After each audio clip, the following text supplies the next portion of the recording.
Now that we've got our green rolled out, it's been sitting in the sun, stretching, relaxing. Obviously, we've got a little bit of shade here. Next thing we're going to want to do before we actually start doing any significant cutting and marking out the green, I like to mark where the holes are.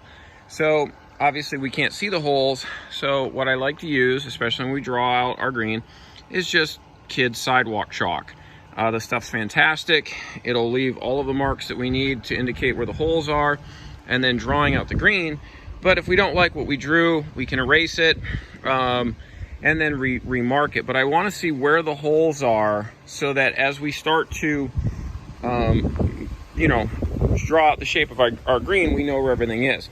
So what you can do, and another important tip I highly recommend, take your shoes off when you're working on your green, because shoes and boots and sneakers, you're going to pick up rocks, mud, dirt, any other particulates, and they'll get right into this green material, ultimately affecting the ball roll, causing it to jump or skip. So we want to try to keep all that off. So just take your shoes off. And what we want to do, if we kind of remember where the holes were prior, so what we're going to want to do, if you can kind of remember where they're at, so there's one there. It kind of makes a hollow sound, if you will, when you're tapping around.